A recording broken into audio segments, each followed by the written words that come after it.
lead of them. Look on the ASA. My gosh. They're all going against the wind. It was basically a cube with inside of a sphere where the points of the cube were touching outside of the sphere.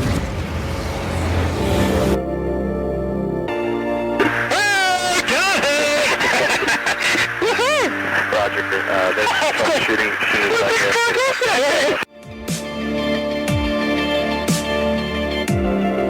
So this isn't anything that just is limited to the United States. It's a worldwide phenomenon. I am George Knapp, listening to that UFO podcast and having one hell of a good time.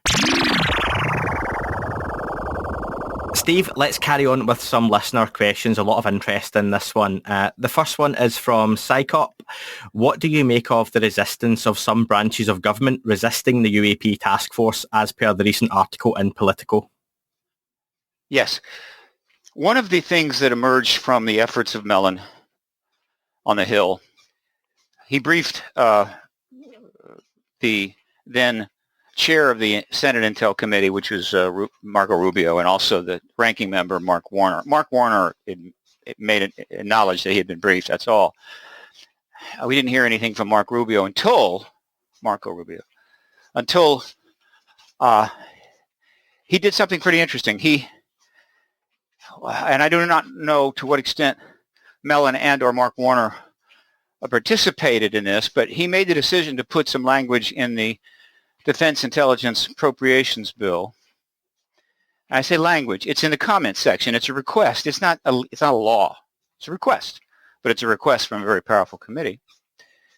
And they targeted the very recently created, for the purpose, I think, UAP task force at the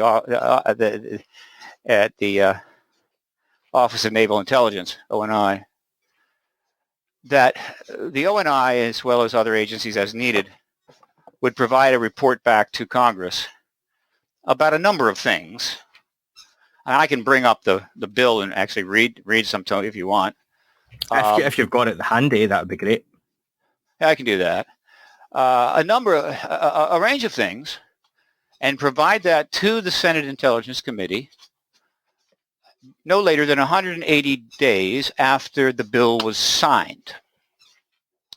This was a pretty clever move on the part of Marco Rubio. By doing this, he literally put himself right out in front of the issue. Now, everybody else had been working on this for decades. Marco Rubio, almost near the end of the whole process, jumped out in front. That's good. That's okay. No problem. And he did it in a clever way because he knew that it was going to take months before the bill got signed. And then 180 days after that would be well into 2021, after the election, and things were calmed down. So there was plenty of time. And he wasn't running for Congress. He wasn't running for Senate, rather, in 2020. So he was safe. So this is a very safe maneuver on the part of Marco Rubio. And interesting. So it generated a lot of press, a lot of interest. For me, it was simply more confirmation that the hearing process is where this was all going. Right? Strong confirmation, because reports and information from committees is exactly what you need and want for congressional hearings to be comprehensive. In other words, not just witnesses, but if you can get reports and so forth from relative committees, or rather agencies, and that's what you want. So this was basically confirming to me, yeah, hearings are coming. That's why I can say it with such a strong sense of certainty, though there's no such thing as absolute certainty. And as it happens, the bill wasn't signed until very late in the year, and the deadline, the quote deadline, 180 days. Remember, this is not a law. This is a request. Was mid-June. Okay. So that has given one of the good things about that is it gave the media an absolute perfect excuse to write up stuff. In other words, there was no editor that was going to say, oh, no, it's not appropriate to write up about this potential report. And in general, it made it easier to, again, write up about the issue itself, anything else that was happening. The amount of media coverage on all of this that I've been talking about that's been going on for 3 years is huge. Huge. And I'll get back to that. So just to give you an idea, the committee, here's the language from the bill, just a little bit. The committee supports the efforts of the Unidentified Aerial Phenomena Task Force, which had been just set up. In other words, this is not, think of this as chess, okay? Move here, a move there, come together, whatever. It's a chess game unfolding. Of the Office of Naval Intelligence to standardize collection and reporting on unidentified aerial phenomena. Any links they have to adversarial government, foreign governments, national security, and the threat they pose to U.S. military assets and installations, national security. And the things they ask for: detailed analysis of unidentified aerial phenomena data and intelligence. By the way, here's one of the reasons why UAP was extremely important to move to and get out of UFO. Is because they don't have to say UFO here. I assure you, nobody wants to put UFO in a defense intelligence appropriation bill. Yeah. Now they can say unidentified aerial phenomena, data and intelligence reporting collected or held by the Office of Naval Intelligence, including data and intelligence reporting held by the Unidentified Aerial Phenomena Task Force. A detailed analysis of unidentified phenomena. A detailed analysis of data of the FBI. A detailed description of an interagency process for ensuring timely data collection. Identification of an official accountable process described in paragraph 4. Identification of any incidents or patterns that indicate a potential adversary. All right. That's what he put in there. Very good. So that then put down a benchmark. So the question was, and is, what will they deliver and when will they deliver it? Now, for me, that's extremely important. And it gets to be complicated. For one thing, the delivery of this report is also somewhat impacted by those variables that I told you about. Attacks on the Capitol building, a massive new surge of COVID, the vaccine schedule, and hopefully nobody in Congress shooting another member of Congress on the House or Senate floor, things like that. And that could delay it. And understand, extending it is trivial. All Mark Rubio has to do is say, I extend it. That's it. It's no big deal. All right? And so the possibility of extending the report is there. Now, there's a great deal of anticipation.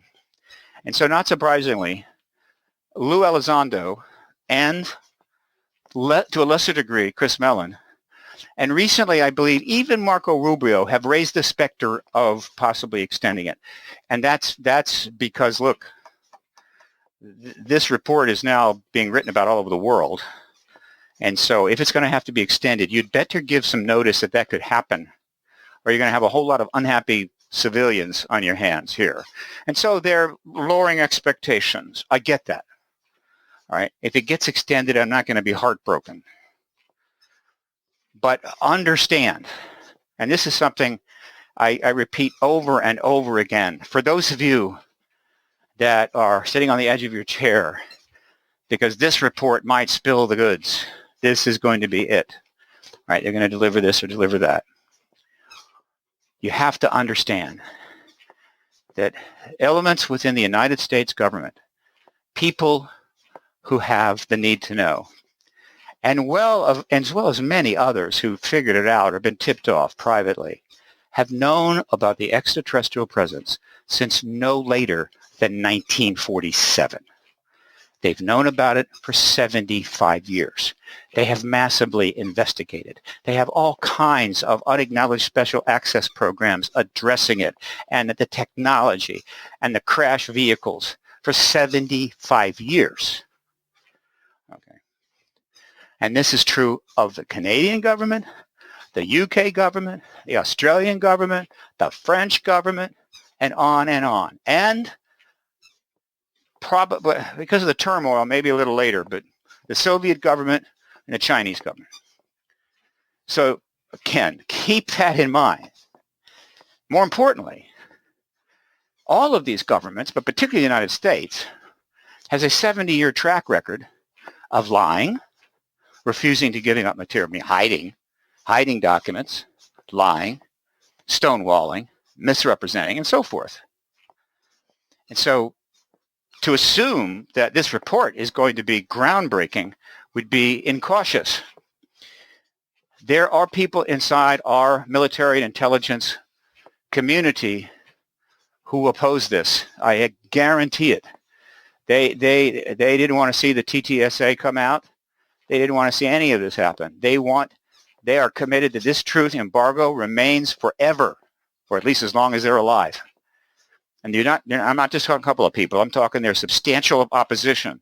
And there has been plenty of time for the opposition to maneuver its way to a place where they can scotch this report or make it a nothing burger.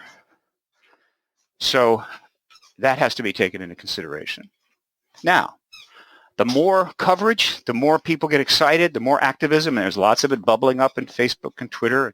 I'm getting calls and so forth. The more press coverage, a little more difficult for them to serve up that nothing burger. So any delay, though, puts at risk a report that will be helpful. But I assure you, they will deliver up what they want to deliver up. The government, when it comes to the government UAPs, you can file 10,000 FOIAs. You're only going to get what they want you to have, no matter how many times you sue, or tell you there's nothing there. Period. This is classified at the highest level.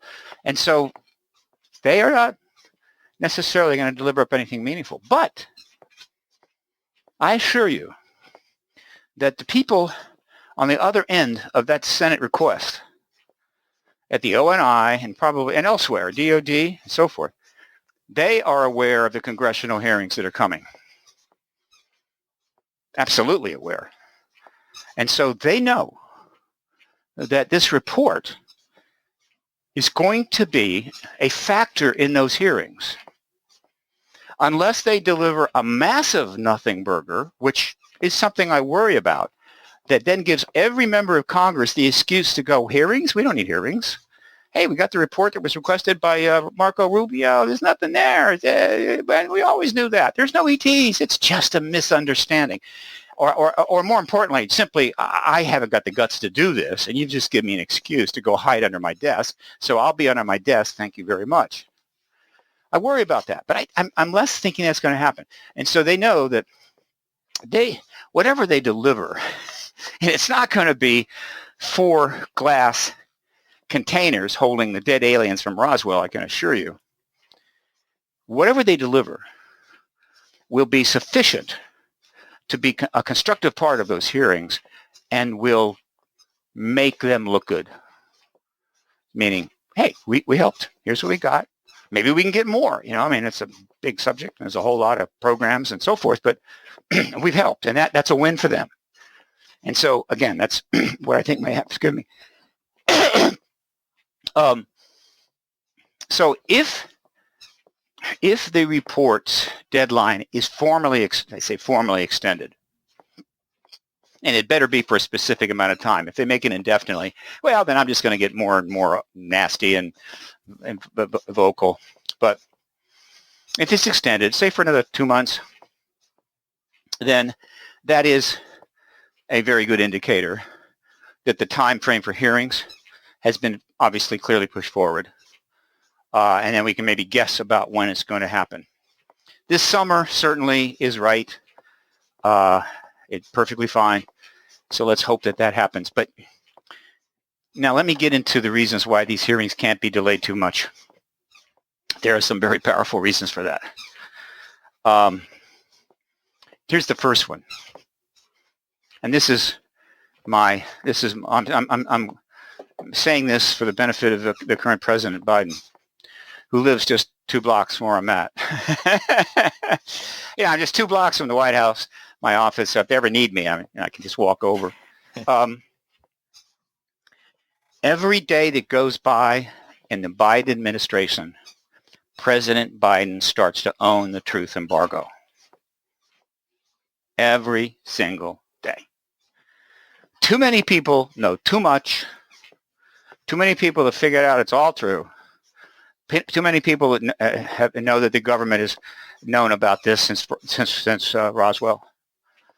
And Joe Biden has been in Washington, D.C. at the height of government for 47 years, or 57, it's 47 at least, might be 57 years. Biden administration vice president, knew the Clintons very well, worked with them. He's been there a long time. And so every day that goes by, this becomes his truth embargo. Just like it was Trump's truth embargo, Bush's truth embargo, and Obama's truth embargo. And so every day that goes by, he has to answer this basic question. Mr. President, why didn't you tell us this a month ago, 2 months ago, 3 months ago? Are you saying that you just figured it out? You think what, it just came to you in a dream? That is not helpful to his legacy. He's going to have enough of a problem anyway, because there are going to be people who are going to say, Joe, you've been in government for 47 years. You didn't know that something was going on there. You weren't aware of it. You didn't know about the Clintons, Podesta, all that stuff. Just weren't paying attention. But the sooner he gets it done, the sooner he's a hero, the sooner those questions are less important. So that's one reason. He does not want to become just the current latest in addition of long string of disclosure presidents. Second reason is this president is facing a situation in the country comparable to FDR in 1933. He's got problems that frankly that would crush many. And the way you solve problems in Washington, particularly if you're the executive, is you spend political capital. You have X amount of political capital and you start spending it. And you get this done and you get that done. And if what you do has benefits and is well received, you're given some extra capital, bonus capital, and you can spend that. But if you ever run out of capital, you're dead in the water. Turn the light out. Go home. So the amount of political capital he needs to deal with the problems we face is big. It's huge. And what could be more symbolic than that, than a $3 trillion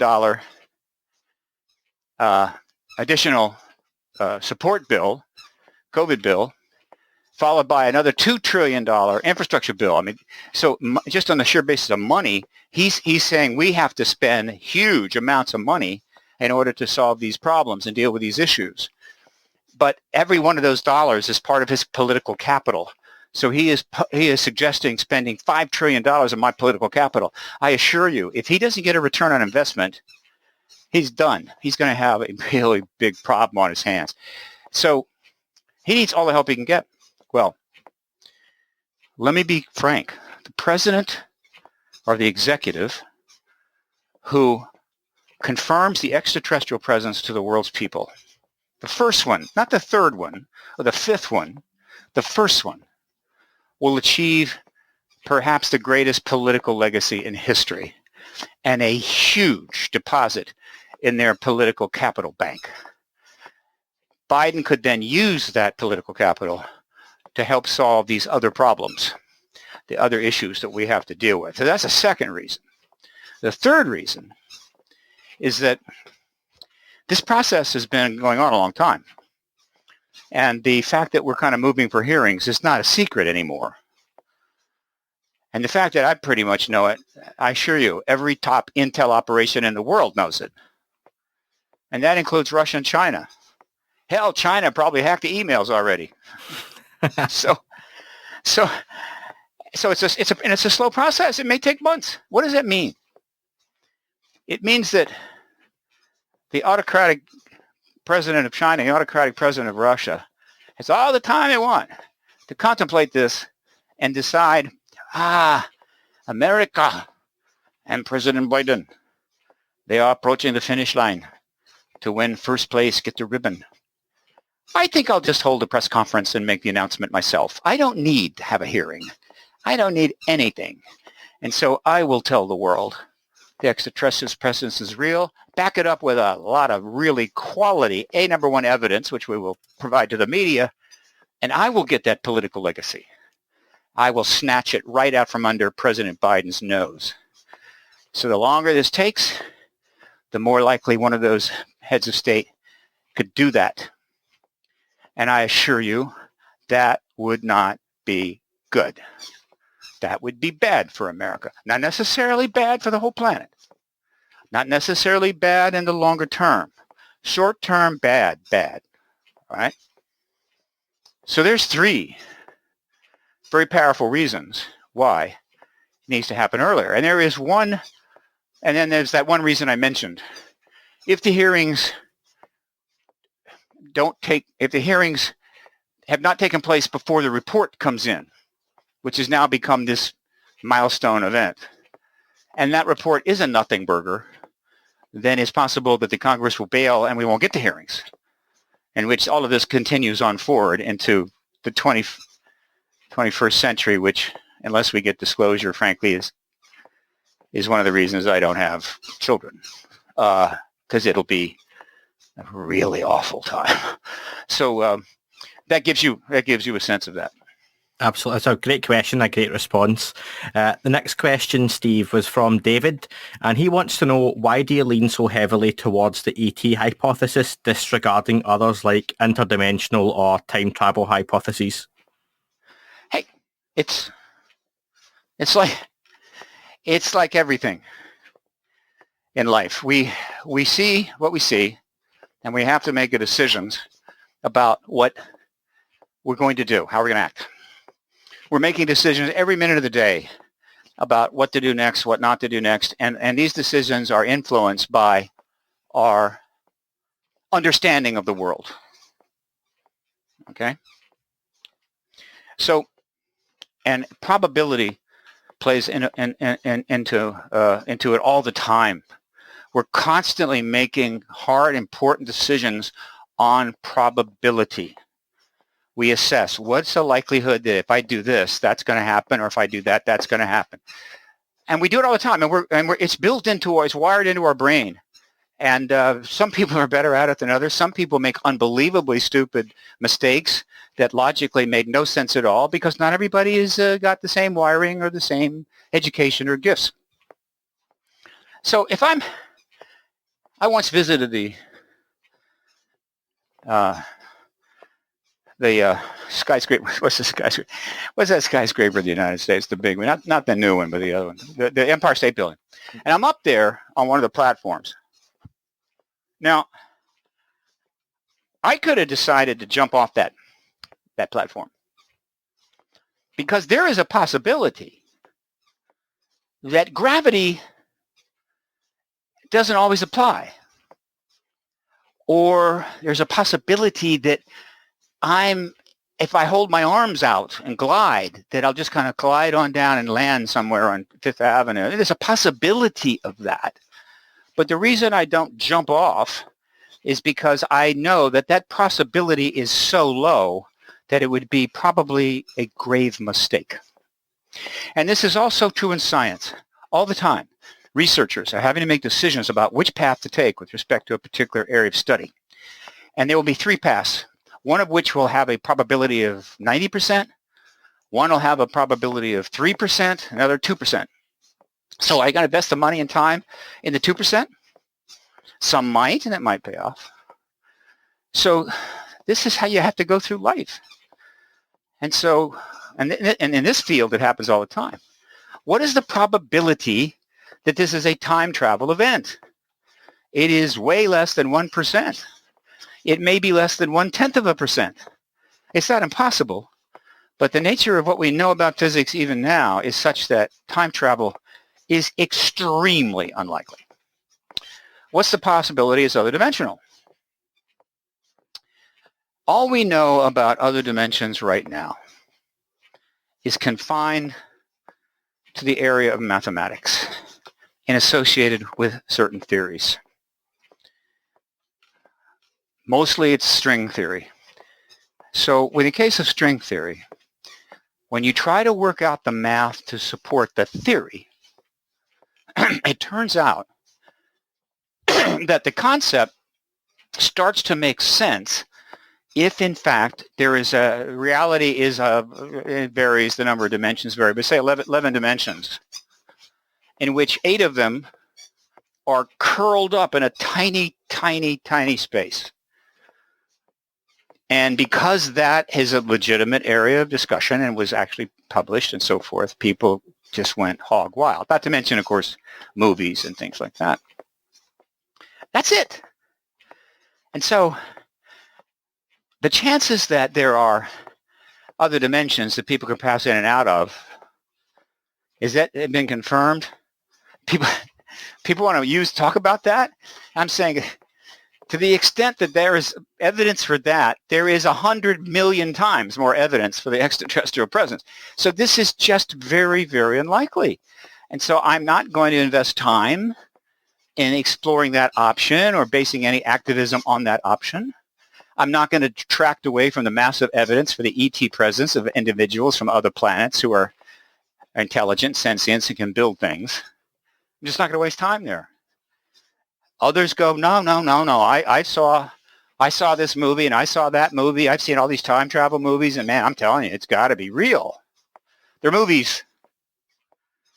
You got the time, study the science. So no. Odds are incredibly low, not likely.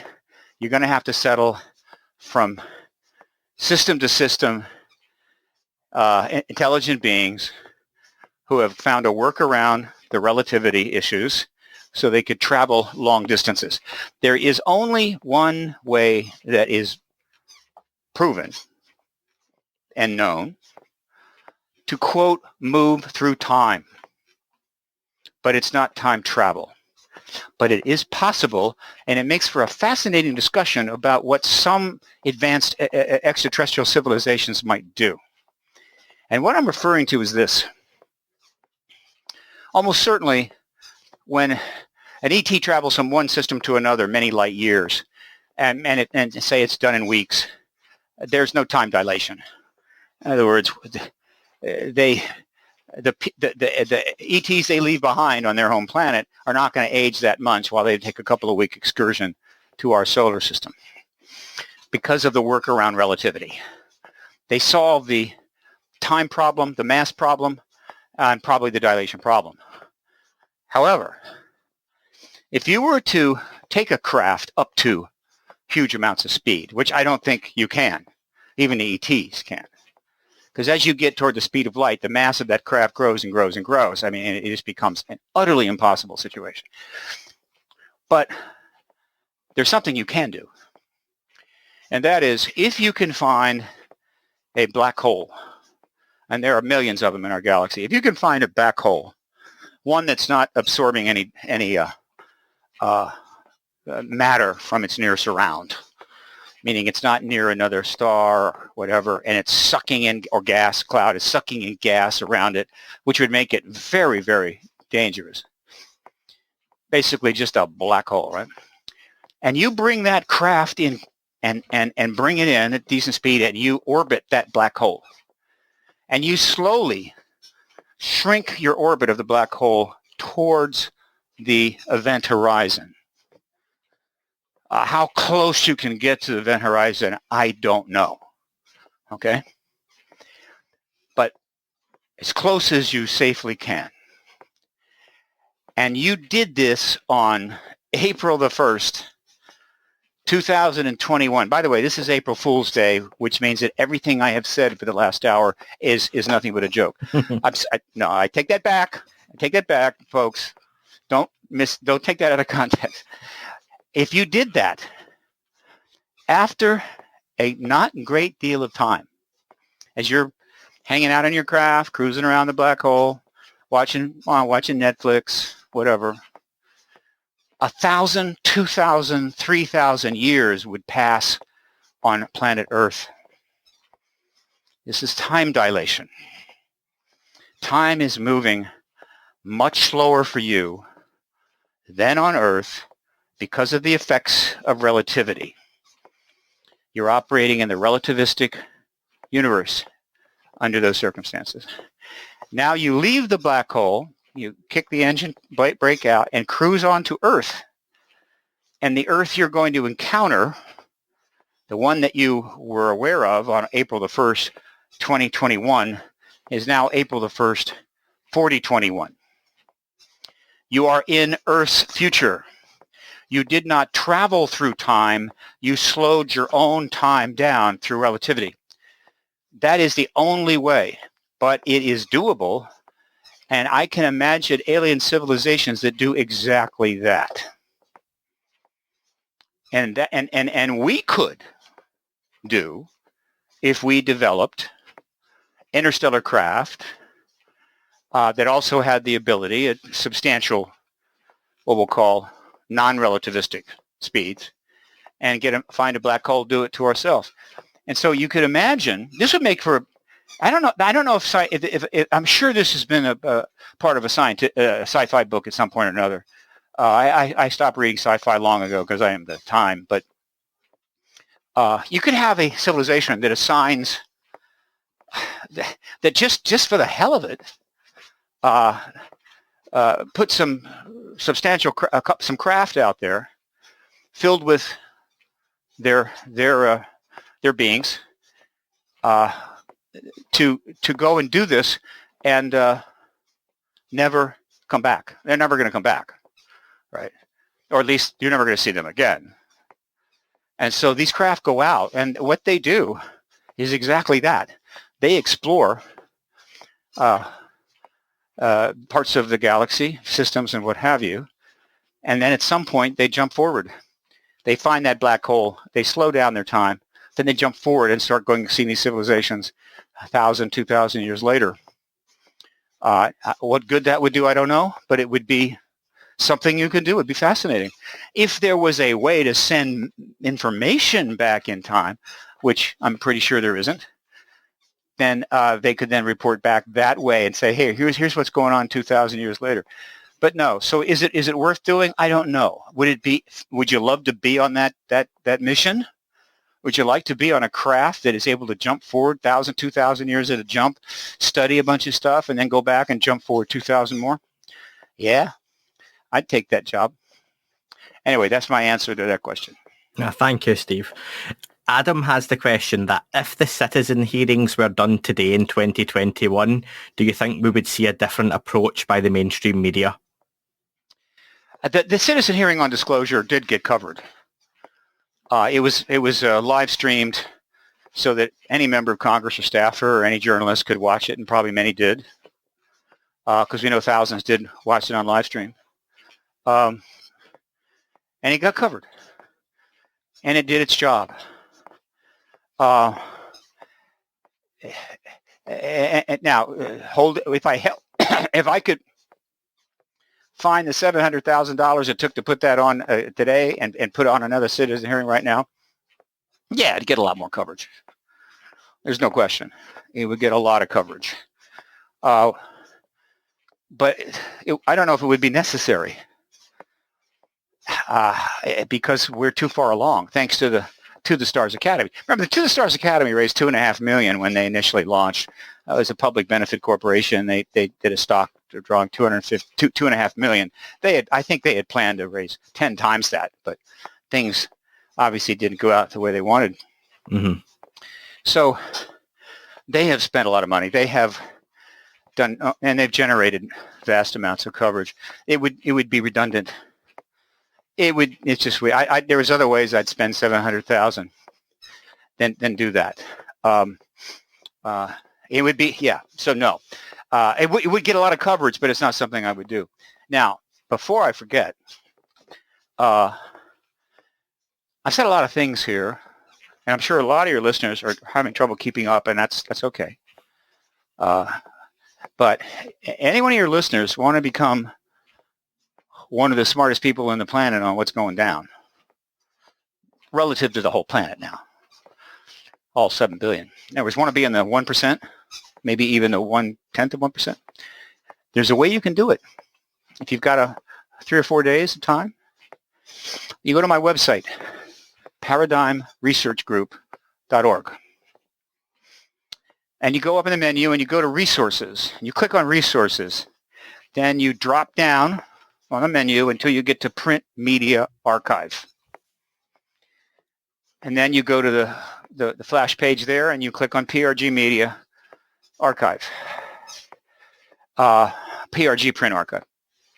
And you will get to a page that opens up to nearly 12,000 articles that have been published in the English language on this issue in mainstream press, not fringe stuff, not paranormal, none of that.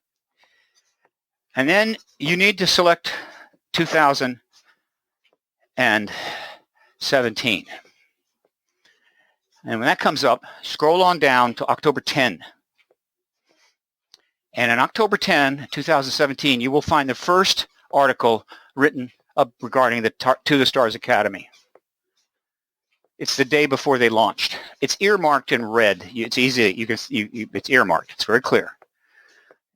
Read that article and then start forward chronologically and read every earmarked in red article about the TTSA and events related to the TTSA, both directly and indirectly.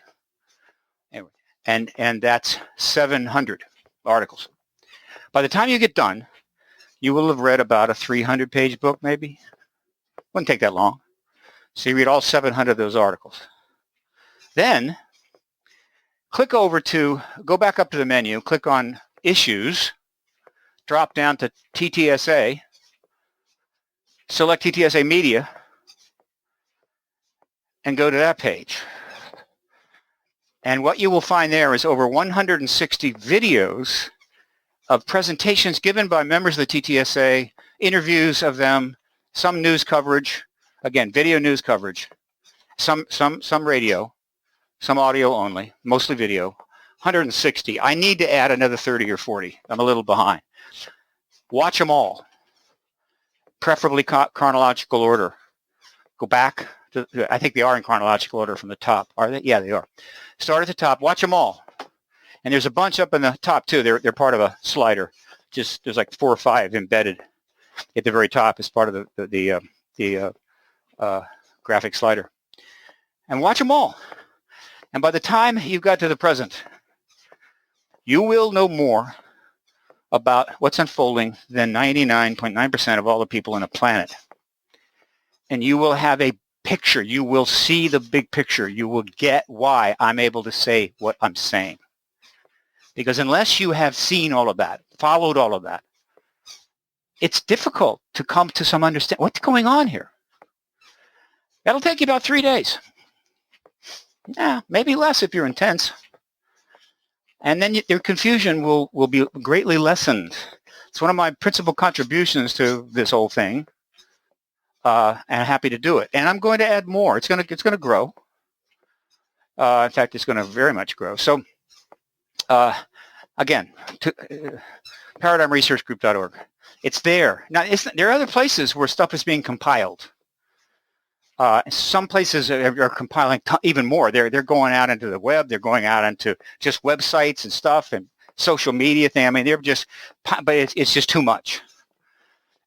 This is a linear, chronological, mainstream account of what's been transpiring since October of 2017, leading to what will be the most profound event in human history. And I will make sure the links for that are in the description as well of the podcast, folks. If you're looking for those, they will be there. I've got 2 more listener questions, Steve, before finishing off on the quickfire with you. Yes. Timothy asks, in an area we've not managed to get into yet, and I would love to another time, but he has asked, have you ever heard of a case where any abductees or experiencers were given something to eat or drink, and any details or after effects? No. Now, somewhere between 1.5 million and 1 million accounts have been written and submitted to researchers by citizens. Anonymously, maybe with or without name, but by letter, by email. Right? These are all in the files of researchers around the world. I'm leaning more towards 1 million than 500,000. It's one of the most important projects that needs to be done when the money is there, and it isn't, is that those need to be surveyed, all of them, and examined and studied and surveyed and so forth. And I'm sure the researchers will cooperate, but that's for the post-disclosure world. It very well could be an example of that in there somewhere. But of the ones that have come forward, I would say the ones that are known, the ones that have been written up in books and so forth, or have appeared in documentaries, I am not aware of a single case of that. Not aware. And Travis Walton was, I think, they had him for a good deal of time. I forget how many days. I don't recall him ever saying anything about, well, now, they had him for a number of days. He almost died. They basically saved his. That's why they picked him up. They had to save his life because he did something dumb and they nearly killed him, but it was unintentional. It's very possible that they gave him some water during that period. He wouldn't even remember it. That I could understand. Anything beyond that? No. What are they going to go to a Safeway and get some frozen dinners and bring them back? And right? Can't give me alien food. So I don't think so. Maybe a little water. I'm not aware of any case, unless it involves the Nordics, where ETs are seen eating themselves or drinking. Maybe with the Nordics, I'm not sure. But these kinds of things are extremely scarce, and that's what you would expect. There's no accounts of aliens having a computer in their craft or bank cards or wallets or whatever. I mean, no, they're pretty lean, mean machines. So again, the answer is I'm not aware of it. No, thank you for that. It's a really interesting topic as well. And like you say, that would be something I would love to see the research on done in the future. And final question is from Dave Partridge of Shadows of Your Mind magazine. He wants to know, what are your thoughts, Steve, on the global efforts underway to bring the subject to the mainstream? You touched on this earlier when you looked at the social media side of things, like the Big Phone Home, EU for UAP, and James Fox has just come up with UAP Act now as well. Yes. Look, I'm aware of activist stuff popping up, plenty of it. There's going to be more, and I support any activist attempt to how would you say, up the ante on this for the government to close it. And you're going to see a lot of it. We're seeing unprecedented interest, unprecedented amount of social media content. Sightings have gone up. Look, I mean, we are in the final days. Look, if a meteor hits the planet, destroys everything, well, okay, it's not going to happen. But it's going to take something really big, like, as I say, China decides to sink one of our nuclear aircraft carriers. That would probably delay hearings. I can think of a few other things, but barring that, we're in the final days. And I support these efforts, and when it's appropriate, I will directly participate in some of this activism. I have a few of my own things I'm going to be doing, but it's great to see everybody joining in. That's good, and so I'll be involved in the big phone home. Pretty sure I'll be showing up for that and others. Some things I can do, some things I can't do, but absolutely, you're seeing finally the coming together. Thank God for the internet, which has caused us so much pain and suffering, but it also has brought us great joy and power and other things, that the world is finally coming together to make it clear to the blessed governments that serve us and that we pay for, that this lie has to end now. It's time to put it to bed. It's time to get the information out. It's time to share so that we can all move forward with civilization together. Just to finish off, Steve, I've got a quick fire round, and I want to ask you to just say a few words or a few sentences or more. It's up to yourself on each of these topics. So if you have nothing to say, you can move on. The first one would be Bob Lazar. I'm pretty certain that there are key elements of the Lazar case that are absolutely true. It's a very complicated case. I believe Bob's a good man, and I believe that he tried to tell some truth. So the key parts of his, I'm not saying everything will stand. Not necessarily because he was being mendacious. I'm simply saying that Bob Lazar will have an historic presence on this issue for what he did and what he said, and we will eventually probably know a more precise knowledge, have more precise knowledge of exactly what Bob Lazar experienced. The next one would be Area 51. Yeah.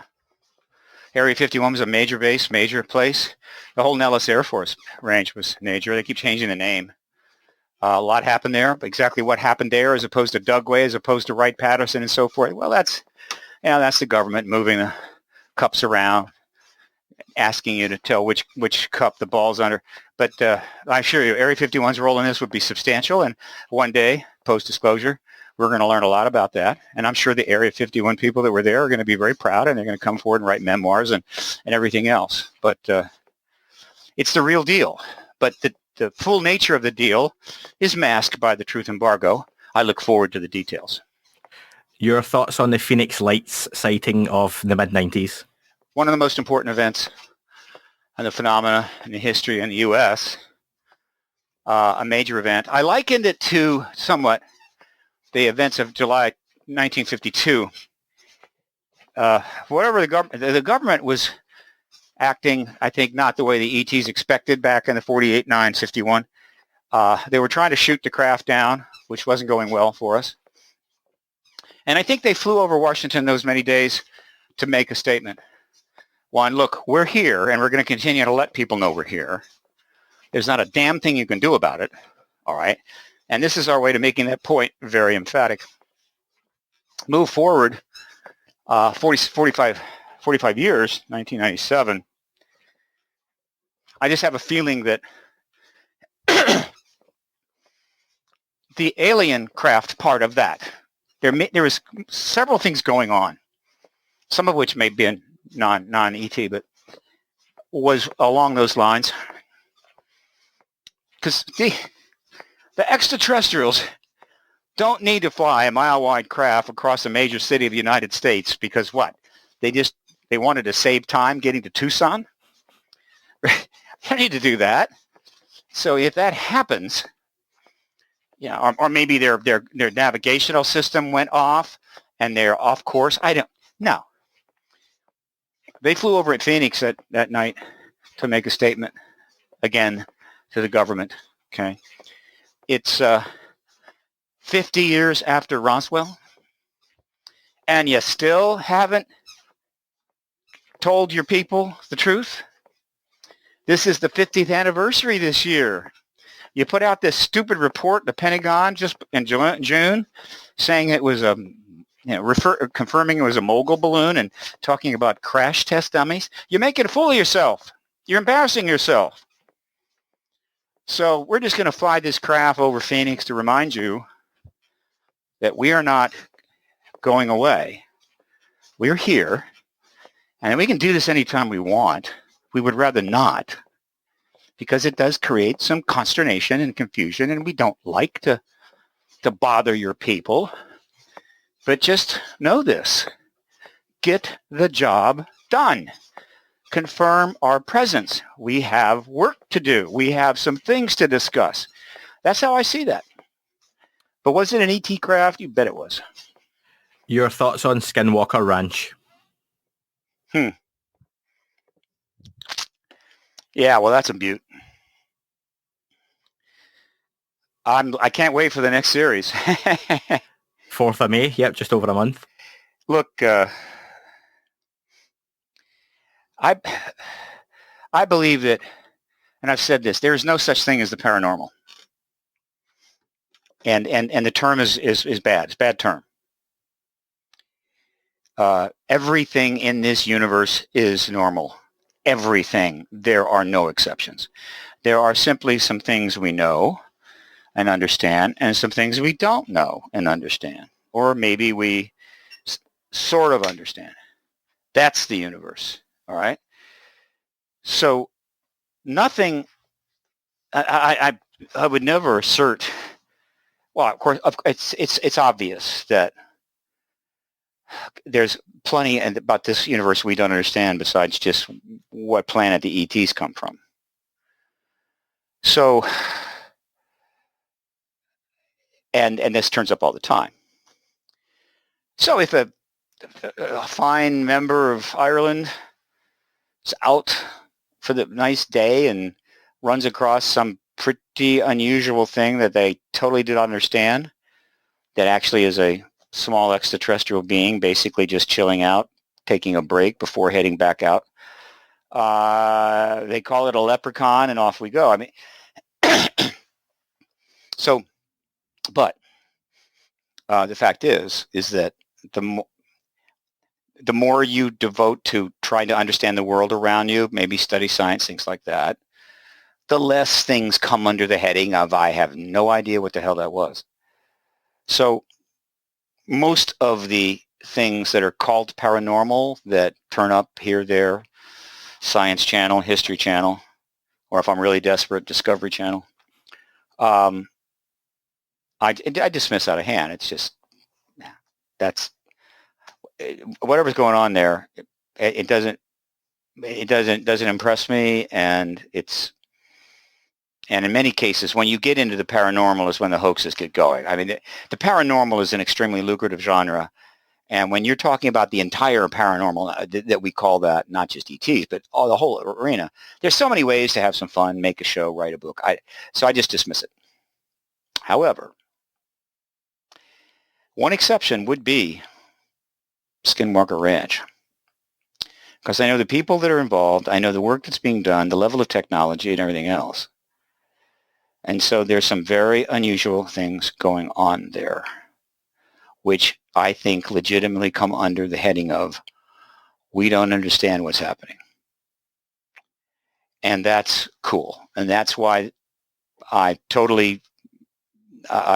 so pleased that Brian brought the ranch from Bigelow, who had his reasons for letting it go. God knows he's pays his dues and done his time.